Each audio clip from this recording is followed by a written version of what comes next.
Hey everyone, and welcome back to a new story. When Barry observed that his young boy was taking longer to come home after school, he knew there was a problem. After that, the boy didn't have money to buy treats or toys. Barry became anxious. But one day, he decided to follow the boy, and what he revealed was truly shocking. Before we begin, make sure to smash that like button, subscribe to our channel for more amazing and interesting stories, and click on the bell icon for more amazing videos. When Ken was just 8 years of age, he lived with his parents in the countryside town of Davao City in the Philippines. Ken was a very responsible child. He'd walk to school and back each day. However, when he began to show up home later and later, his father knew something unusual was going on. His dad, Barry Amante, was a dedicated man. He was a car mechanic and owned a small company. His earnings were variable. Some months were good, some not so good. He'd need to do a lot of work to support his family. He understood that everything in this world has a price. Yet when his boys started to come late after school, he understood that he committed a huge error. Despite the fact that the working class family struggled to meet both ends, Barry never forgot to give his son a little pocket money. Barry wanted to ensure that his son knows the value of money even at this age. However, unfortunately, the last 2 weeks had been hard for Ken. Where was the money going? When Barry found out what his boy was spending his monthly stipend on, he started out a chain of events that would forever change their lives. After seeing the odd behavior of his son for 14 days, Barry became curious. Today, he had left the carport door slightly open while he worked so he could notice precisely when Ken got back home. However, he was somewhat baffled when he saw his child walking through the gate exactly on schedule. He observed the kid open the door quietly and run inside. Only 10 minutes after, however, he returned. Ken started to stroll down the street, and Barry noticed that he actually had his school bag on his shoulders. Why, he wondered. The manner in which the bag was drooping told the father that it was vacant. He gave the boy a head start, then started following him. The inquisitive father observed from a distance when the boy entered the nearby grocery shop. He then waited for the boy to return. When he did, that dubious bag appeared full. Then, Ken took a left turn and kept walking for a few minutes.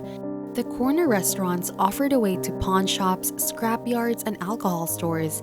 As he strolled further and further into the terrible part of the locality, Barry's doubts were going out of control as he followed.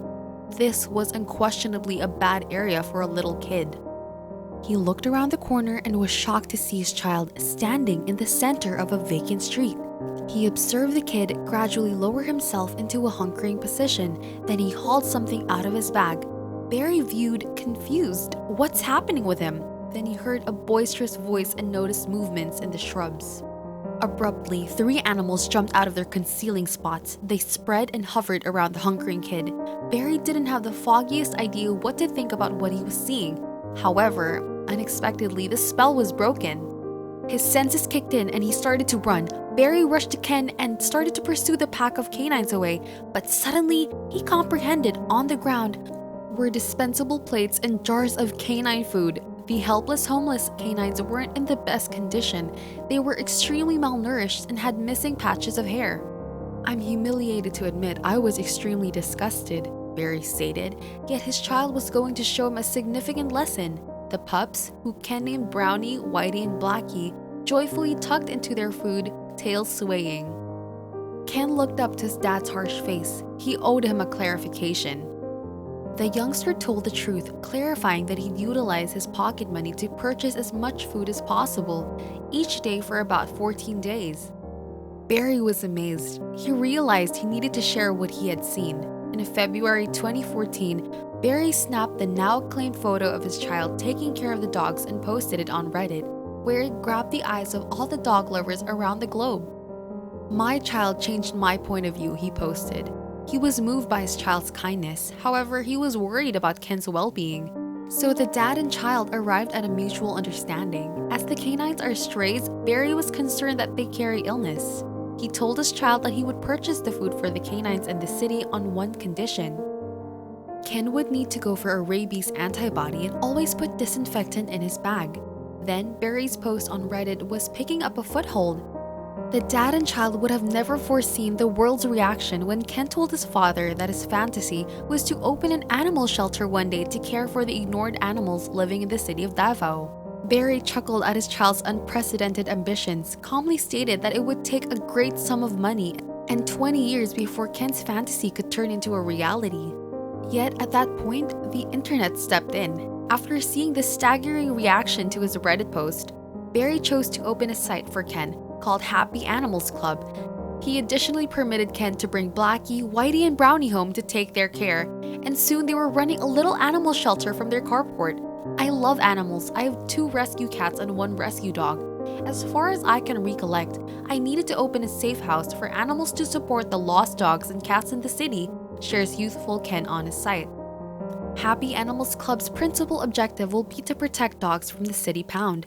The authority at the pound said that the most dogs are put down in light of the fact that just 20 to 30% of owners own their canines and no animal welfare organization is taking care of business. Donations started to pour in from supporters all around the world. Ken and his father had the option to rent a 1,000 square meter area for a year by building materials and recruit craftsmen. Following days of difficult work, the full-size Happy Animals Club was just getting started. The club presently holds 2 huge pens, 2 lofts, and an annex.